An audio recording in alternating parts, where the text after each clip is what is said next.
Hello and welcome to the program. Nigeria's electricity sector remains one of the most talked about issues in our national life. Despite the billions invested over the years, citizens continue to grapple with blackouts, frequent grid collapses, and an unreliable power supply that leaves many speechless. At the heart of this complex sector lies a web of agencies, companies, and regulators, each playing a role in shaping the country's energy future. Tonight, we turn our focus to one of these key players, an organization tasked with generating power for millions of Nigerians. Joining us is the Managing Director and Chief Executive Officer of the Niger Delta Power Holding Company. Together, we'll explore the challenges confronting Nigerians in the power sector and, more importantly, discuss the pathways to overcoming these challenges.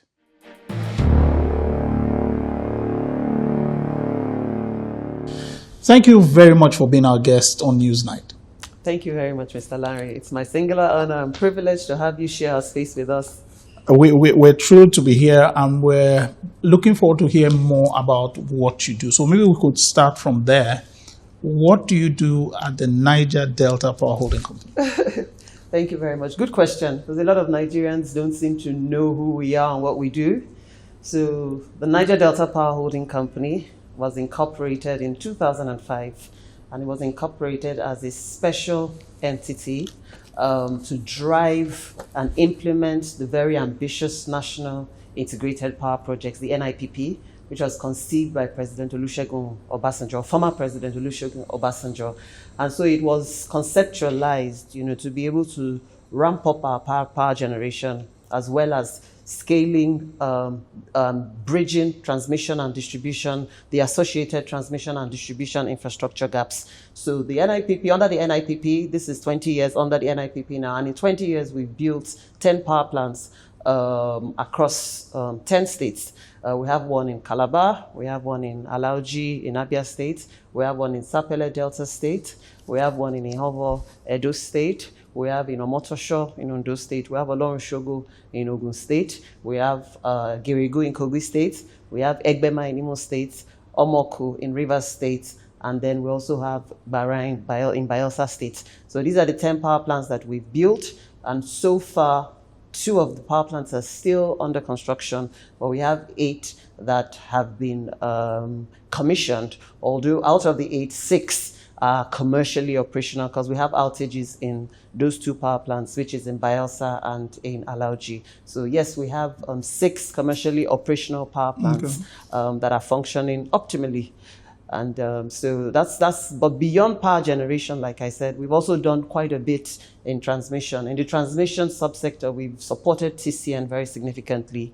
In terms of installed transformer capacity, we've installed about 9,000 MVA transformer capacity. We've built switchyards, we've built line bay extensions, we've built and rolled out transmission lines across thousands of kilometers just to support the transmission grid expansion plan. So we're a critical stakeholder in the power sector, and as a matter of fact, I think we are spearheading, bridging power sector infrastructure gaps. This is interesting to me, because as it is, sometimes you get the impression we've still not gotten more power plants going, and so to hear that we have this much more power plants, how much megawatts are you contributing? Okay, so across our 10 power plants, we have 28 gas turbine units and 3 steam turbine units. So our installed capacity, in terms of power generation capacity, our installed capacity is 4,000 megawatts. Nationally, we have 12,000 megawatts installed from all power generation companies. Okay. So what that means is that essentially NDPHC is contributing, 30%, to our installed power generation capacity. But then in terms of the dispatch, or the available power generation capacity, which is a function of the available transmission grid capacity, the willing capacity, because you cannot generate what you cannot will, So like I was monitoring the grid this morning, and NDPHC was generating about 500 megawatts, but what is mechanically available is about 4,000 megawatts. So yes, we're a critical stakeholder, and we're contributing significantly to power generation nationally. I think you might need to help us here, because a lot of times I feel because of our challenges, we get to hear and understand things ideally an ordinary consumer shouldn't. The difference between installed capacity and what is possible to take out. Why are we having that issue right now? Clearly because there are gaps, and those gaps are essentially the gateway. The gateway is what connects the supply to the markets, and the electricity is demanded from the downstream electricity market. So the gateway essentially is the transmission grid. So as it stands, if we have an available power generation that is in excess of the transmission grid wheeling capacity. So I think that's the big elephant in the sector, which is why NDPHC has been supporting TCN very significantly, to continue to ensure that we expand our evacuation corridor, and we can also expand our wheeling capacity, because with more wheeling capacity, then there will be more generation capacity also. And then also when the demand in the downstream electricity markets improve significantly with the new policies, some of the new policies that are in place, we're certain that a significant portion of our stranded capacity would be able to flow through the grid and end up in the electricity market. Okay, so let me go back. My understanding is that you're a little over a year in office. You came into office 2024. Yes, August 2024. And it appears within that time you've addressed some, we say dormant power. What do you call it again? The turbine units? Turbine units, not only turbine, I mean the stations itself. Yes, the power plants. Some power plants, some of them were dormant. Yes. I'm trying to understand what was the problem before you came and how you were able to address them. Was it technical?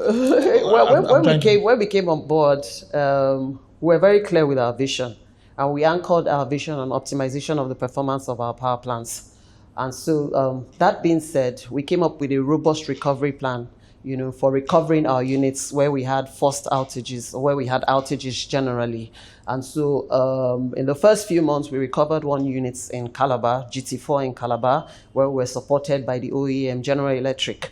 The unit had vibration issues, and we were able to restore the unit. We also recovered one unit in Sapele, where there were accessory gearbox bearing failures. We also recovered 2 units in Ihovo. We're also able to recover 1 unit in Omotosho, where we had a complete air inlet filter overhaul. In Geregu as well, we took a forced outage, a planned outage actually, it wasn't a forced outage, a planned outage in Geregu, where we worked with Siemens. Siemens is the OEM there, to carry out an extended minor inspection. And we did that in 1 month, and we're able to restore the 2 units to the grid. So across the fleet, we were very intentional about optimizing the performance of all our units and recovering them. And then so across the fleet, in 1 year, I can say that we recovered about 900 megawatts. So that improved our available capacity. So as it stands, as at today, we have about 2,000 megawatts readily available and ready to be dispatched if there's adequate evacuation corridor and the transmission wheeling capacity. A lot of times Nigerians feel capacity is not our problem. Our problem is the will to do it. But I want to understand from your own point of view, from where you sit now, where do you think what was the problem? That it appears these things were lying. We had the capacity to generate that 900, but it appeared it was sitting there. What was it you did different? No, as a matter of fact, these are equipments. As you run equipments, they're subject to wear and tear. And so you need to be very proactive in terms of your O&M practices, operations and maintenance practices. So what we have done now under my leadership, we've advanced, we've gone beyond doing preventive maintenance. We're now doing predictive maintenance. So we're able to apply predictive intelligence on our machines. And so we can anticipate a failure ahead.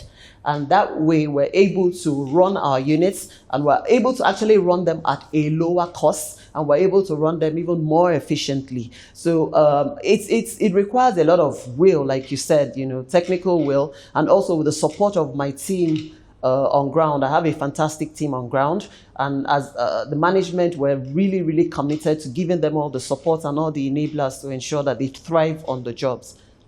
I'm interested in the structure of this company because it doesn't sound like it's a normal civil service. No, it's not. Okay, so what is the structure? So we're registered and incorporated under CAMA. Okay. So we're a private limited liability company. However, our shareholding is fully subscribed by the 3 tiers of government. Okay. The federal government owning 43% and the subnationals owning 57%. So we're not, that's why we're not under a ministry. That's why we cannot be classified as an MDA, because we're a commercial entity or a legal entity of some sort, because, we're incorporated under CAMA legally, in accordance with our legal status. So we're not an MDA.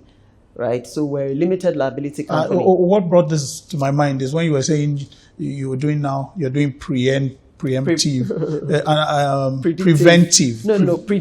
predictive maintenance, which also means you'll be looking forward instead of reacting when it breaks. Yes. That comes to more finance, because basically I believe that means you're planning to do work that has not even... No. Okay. You're predicting a failure ahead. So you are making sure it doesn't happen. Yes. Which means you put in place systems and mechanisms to prevent it ahead of when it occurs. That was what made it clear that financing was not a major problem for you, is it? Because you're not getting your money from the national budget and things like that, which usually affects how an organization works. We get our money from the market, from the business that we do, which is power generation. And as you know, the largest off-taker in the sector is the bulk electricity trading company. Yes. And so we sell electricity to the bulk electricity trading company, and the bulk electricity trading company sells to the discos. But then you may also want to know, and for the benefit of Nigerians, that before President Bola Ahmed Tinubu came on board, the invoices that were issued to the NBET, only about 10% was settled by the government. So essentially, with the implementation of the cost-reflective tariff on Band A customers, which is 15% of the market, what that is sector liquidity ramped up from less than 1 trillion to about 1.7 trillion. And I'm told that as of last year, we're now above 2.3 trillion.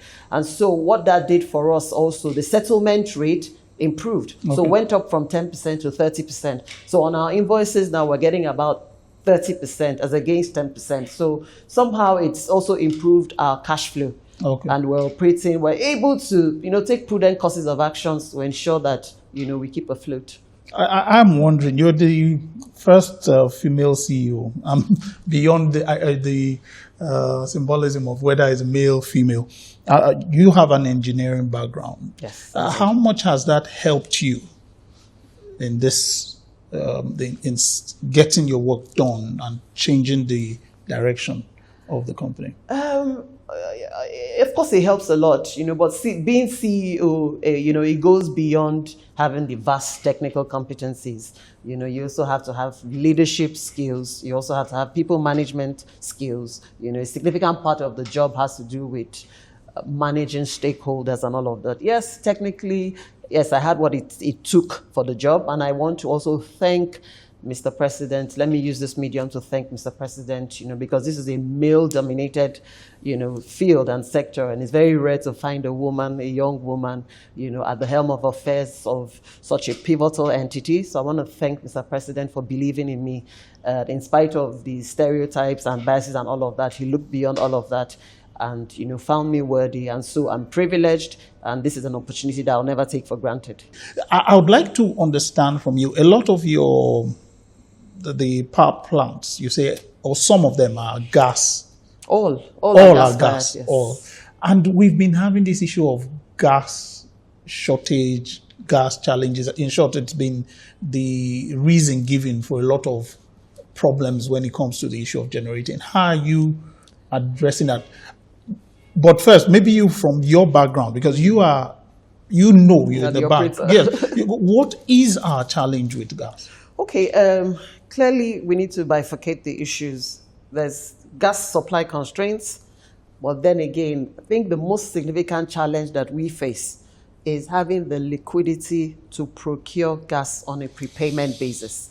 That's the real challenge, especially when you have a system whereby your invoices are not settled fully. Okay. And then gas, your gas receivables is the significant component of your direct costs and operational costs, which accounts for about 60% of your operational costs. So when you are settled 30% and you have your gas costs at 60%, it's quite difficult, to sustain operations. But that being said, what we're doing now, or what we're doing differently, is that now that the market is transitioning to bilateral trading, we're diversifying our revenue streams by going after bilateral transactions that are bankable, that are credible and bankable, so that that way we ensure that those transactions are backstopped with back guarantees that would ensure that we would have the liquidity to procure gas. Each gas turbine requires 25 million scof of gas to operate every day. Nigeria is richly blessed, with abundant gas resources. From what I'm told, we produce about 8 billion cubic feet of gas daily. So gas availability is not the challenge. Occasionally, we have supply disruptions when there are outages on the gas line, or occasionally when we hear about vandalism and all of that, but that happens sparingly. The real challenge is from having the liquidity. Cash is king in the sector. So having the liquidity to procure sufficient gas for your operations. Help me here, because the little I'm understanding from where you sit, it's a challenge for you. You have products you can give out, but you have products you can't give out because they're not ready to be taken. What would you say, what would be the ideal state for you? What would you like to see? The electricity market, like every other market, is driven by demand, right? So you must stimulate demand in the market to be able to stimulate power generation, because you cannot generate what is not demanded.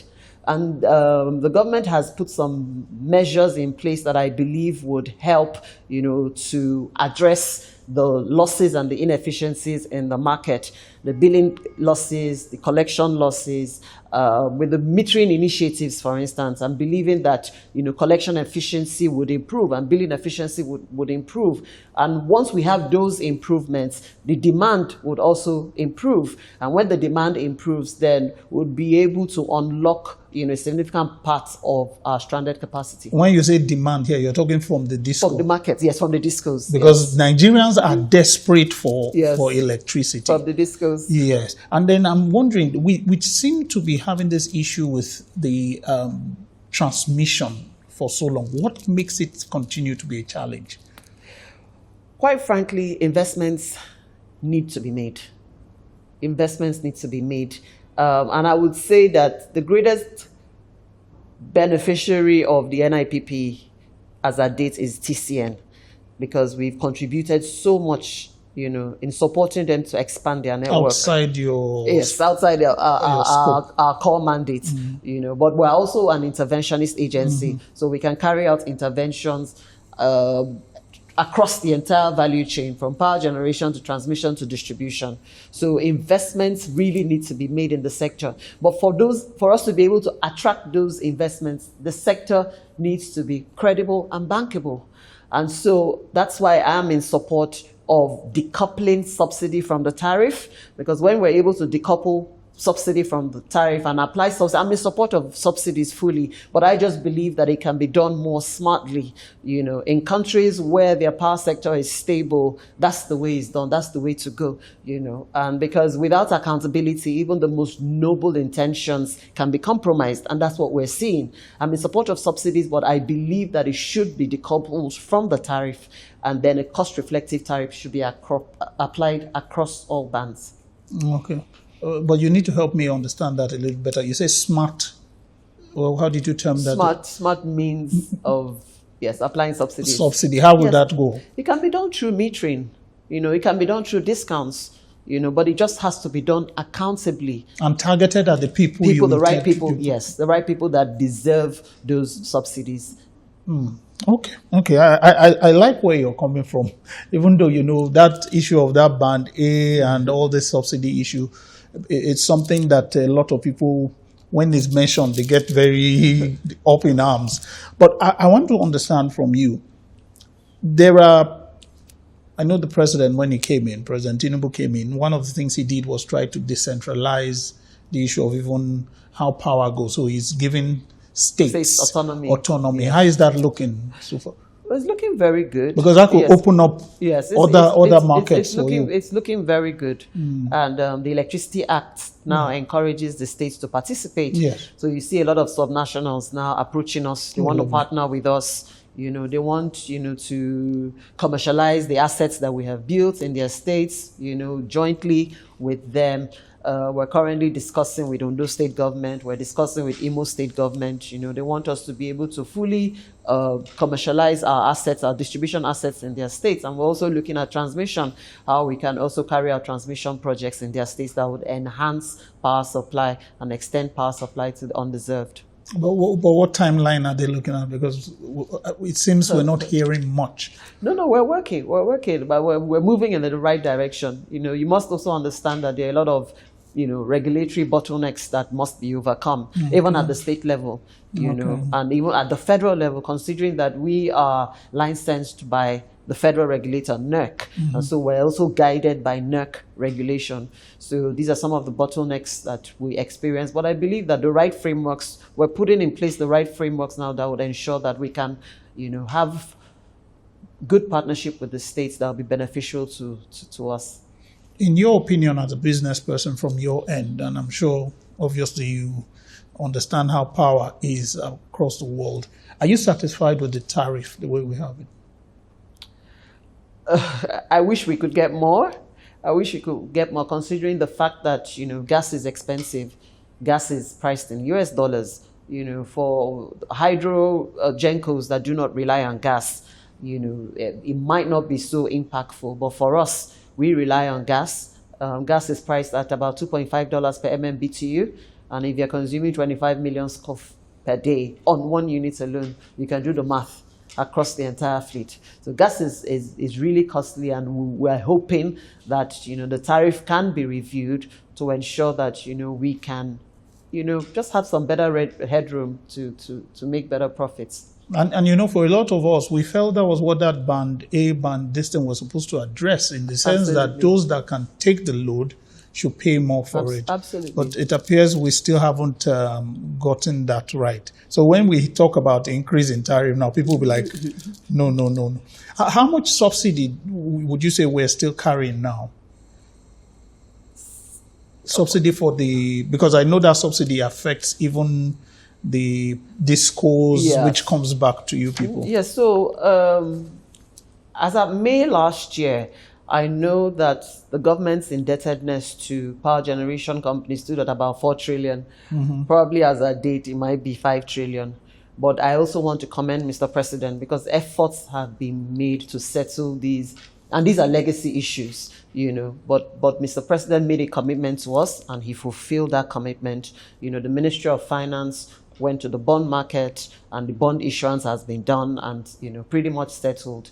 And we're already talking about, the plan, on how to disburse the funds. Some will come through cash, some will be through instruments. We've gone very far in those discussions.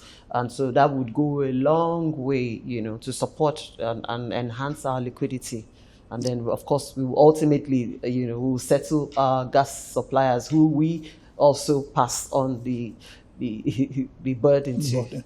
My understanding is that one initiative you've taken is it cancellation or restructuring of debts? No. It wasn't our initiative. It was Mr. President. Yes, it was a power sector refinancing plan. Okay. Yes, and it was being championed by the Special Advisor Energy in collaboration with the Ministry of Finance. So, like I said, they had a very successful bond issuance. And it was actually oversubscribed, I'm told. And that would go a long way in addressing our liquidity challenges. Now, let's continue on some of the,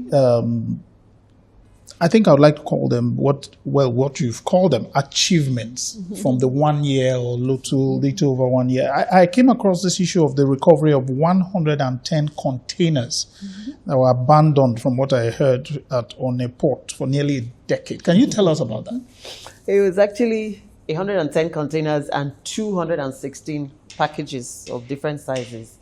So these are legacy issues. So I may not have all the information, about how they got there and how they ended up at the ports for so long. But I know that these were materials that were procured by our EPC contractor that was contracted to build these power plants, in as far back as 2007 or so.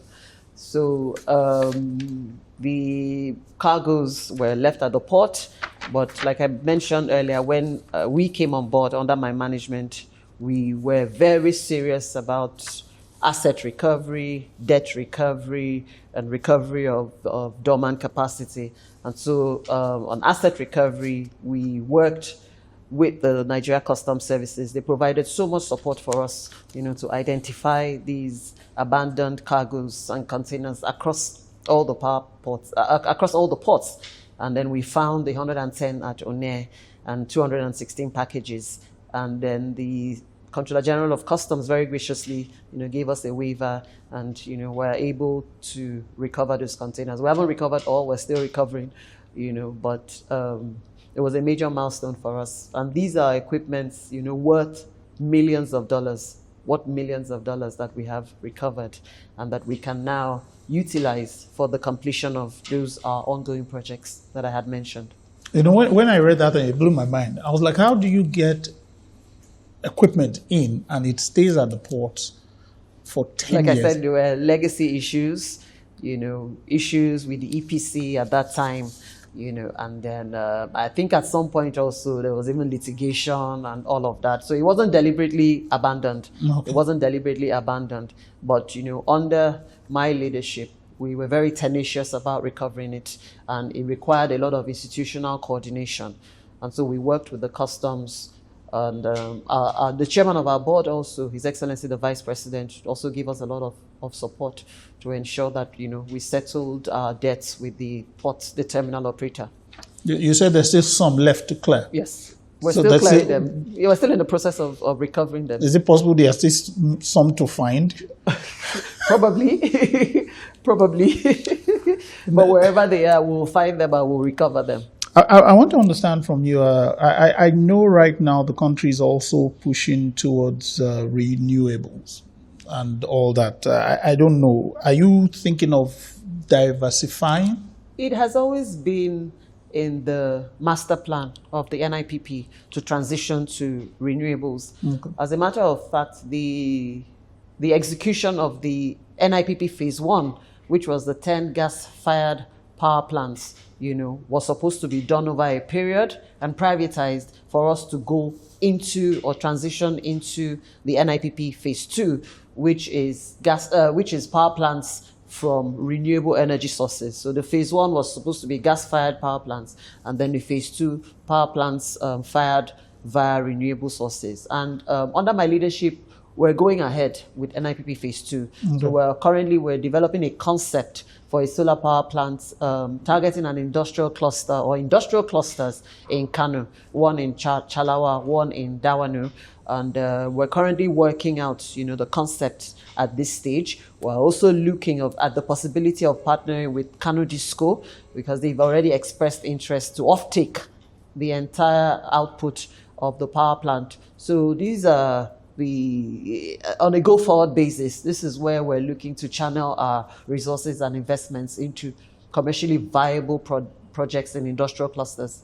So that way you like for the Kano Disco you mentioned now, you're going directly to the Disco, you're not going through the transmission No, because it's solar powered. Okay. It's solar powered, so you may not necessarily need to step it up to the grid. Yes. Yes, you may not necessarily step it up to the grid if you can operate at 33 kV, and that way at 33 kV the states would regulate, not the federal regulator. Okay.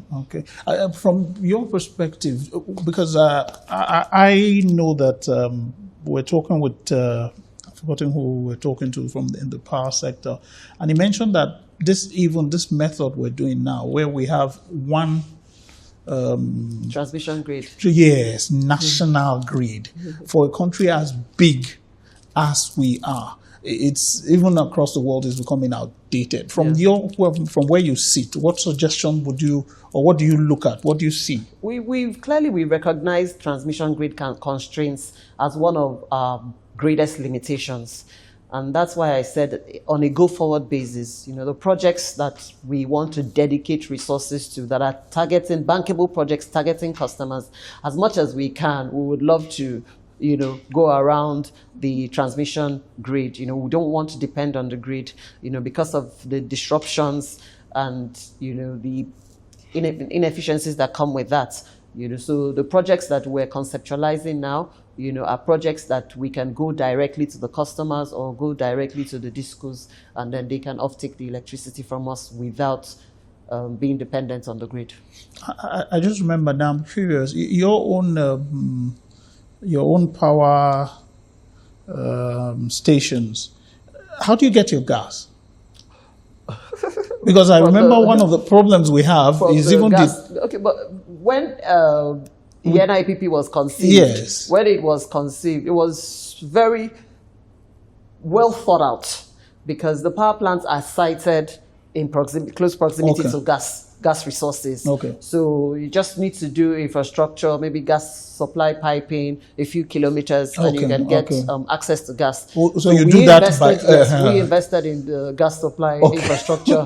We also invested in gas metering stations, to ensure that, the gas we receive is well metered. And there's no discrepancy between, our figures and what the supplier is supplying us. So we've invested heavily as well to ensure that we have the gas security for the plants. Okay, so you must be happy now that the federal government is also working to do some gas pipeline, but which will help. We don't have any power plants up north. For example, the AKK pipeline, I don't think it would benefit us, because we don't have any power plants in the north. Okay, but will that help you think of doing in the north? Because it appears... No, we're certainly not going to invest in building gas-fired power plants anymore. But like I said, we're already transitioning to renewables. That's the way to go.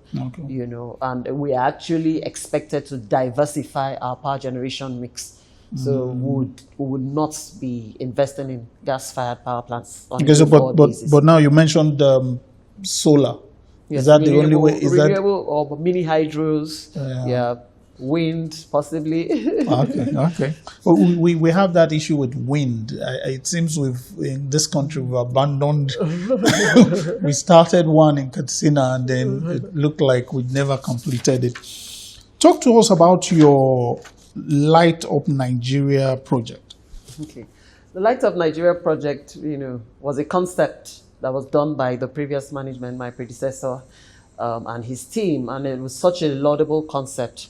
And so when I came on board, it was one of those projects that I chose, to take ownership of and to drive. And Light Up Nigeria is essentially targeting industrial and commercial clusters. So we've done one in Agbara, the Light Up Nigeria Agbara project. As you may know, quite a number of the industries in Agbara are operating off-grid. They are not connected to the grid. And so what that essentially means is that they are self-generating. And, when you're self-generating and you're relying on diesel generators or mini gas turbines, it's the cost of production is huge. And so with NDPHC coming, with the promise of now giving them, reliable, affordable, cost-effective electricity, so they're eager. And we've currently awarded a contract, to install a 15 MVA transformer at the TCN yard, and we'll be connecting to the feeders there so that the customers who have interest can purchase either directly from us or through the disco, or through the franchisee in that area. So Light Up Nigeria, like I said, is targeting industrial clusters, and we seek to support industries, to reduce their cost of production, because we know that, power drives industrialization, and industrialization is what ultimately drives socioeconomic development. So Light Up Nigeria is a project that we are backing with as much resources as we can. Which part are you doing in Gombe? Oh no, Gombe. What we did in Gombe was the groundbreaking of a distribution injection substation, but the substation is sited in the Mohammed Buhari Industrial Park. Okay. So it's basically just to improve power supply and extend power supply to the underserved communities and the unserved industries in that area. Is it possible for people to approach you, or how do you go about deciding where you... I like the way you mentioned here, you mentioned here. Based on demand. Okay, so how do you do a study? Or yes, of course we do. We have commercial interactions. Okay. We have a very strong commercial department. We have commercial interactions, and we go to places that we know are commercially viable, because we want to be able to have a line of sight as to the recovery of our investments. So Agbara, for instance, has potentials, and Chalawa in Kano, another industrial cluster, has enormous potentials. Yes, so these are the clusters that we target, and then once the customers have expressed interest, then we're prepared to commit our funds. So now let me take you to the issue of reforms in the sector. Part of what we always ask is, when we meet somebody who has spent time and look at the issue from this side, from that side. If you were given the opportunity, what are some of the reforms you would have really put forward to help Nigerians look favorably at the issue of electricity? Because it's been so long. When you mentioned this NIPP has a history with Nigeria. Because once you mentioned former President Olusegun Obasanjo, yes, and the issue of power, yes, it has history. It has history in the National Assembly probe to find out what went wrong and all that. But let me leave all that behind. If we're looking at resolving the issue of power and not letting it continue to be something we look forward and pray and hope about, what are some of the reforms you propose? Well, I would say that in terms of reforms, we're moving in the right direction. Okay. Mr. President has been very decisive, from the moment he came on board. Immediately he came on board in 2023, he insisted on the Electricity Act, passing of the Electricity Act. And for us in the sector, that has been the game changer, because now the markets, we've decentralized and liberalized the market. We're seeing increased state participation. And all of this, like I mentioned earlier, is geared towards stimulating demand.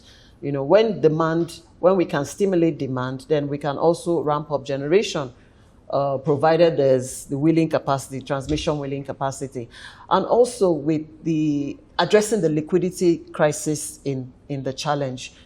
No investor would invest in a system where you don't have guaranteed return on your investment. And so if a system is not credible and is not bankable, where we're buying gas from our suppliers and we can't pay, because the government is only paying us 30% on our invoices, you don't fix inefficiency with inefficiency.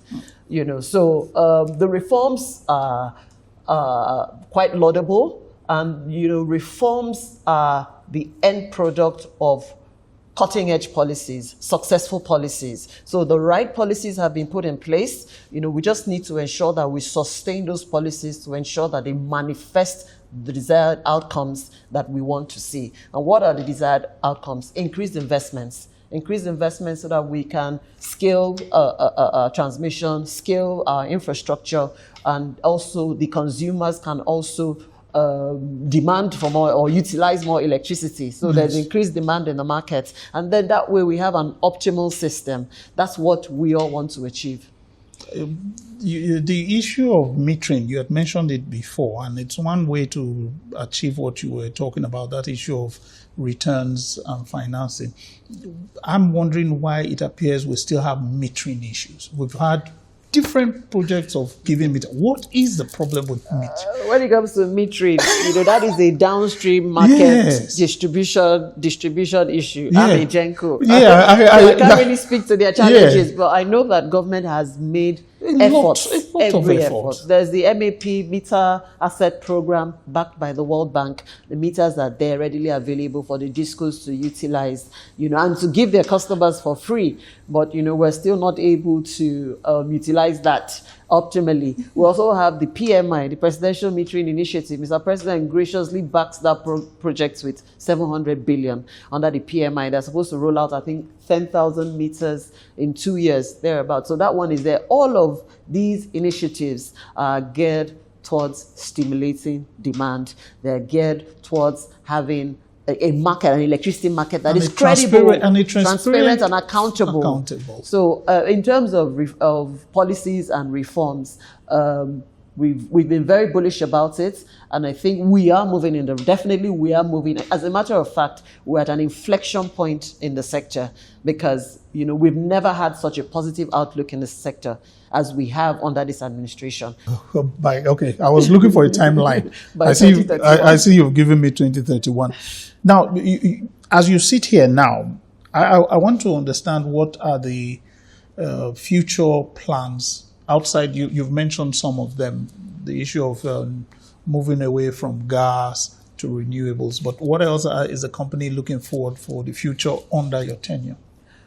Well, looking forward to the future, basically, when I came on board, I told, like I mentioned, our vision and mission was anchored on optimization. How to optimize the performance of our plants, how to optimize our processes, how to leverage technology and human capital to drive and sustain long-term growth and transformation. And ultimately, to ensure that we can provide, adequate rewards for our shareholders. Like I mentioned earlier, NDPHC is a private entity, nice. And our shareholders are expecting rewards. And so we're taking very, very prudent courses of actions to ensure that we operate as lean as we can, and so that we can also improve our working capital and our revenue, and then we can have better business bottom lines. As a business entity, my target is growth. And I believe that we would achieve this incrementally over the years. What would you want to leave as your marker, as your achievement when your tenure is over?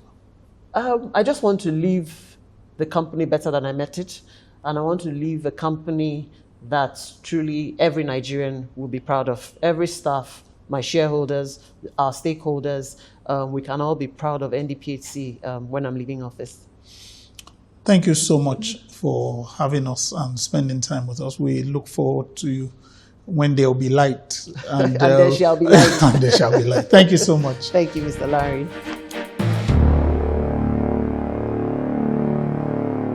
Well, that brings us to the end of tonight's edition of Newsnight. We hope the conversation shed some light on the challenges within Nigeria's electricity sector, particularly from the generating perspective. Of course, this is only one part of the story. Transmission and distribution remain critical pieces of the puzzle that we will continue to examine in future discussions. As always, we value your voice. Share your views, reactions, and questions with us across all our social media platforms, or send us an email. We want to hear from you. And if you missed any part of tonight's discussion or would like to revisit previous episodes, head over to our YouTube channel and explore the episodes that matter most to you. Thank you for staying with us. Until next time, stay safe and stay informed.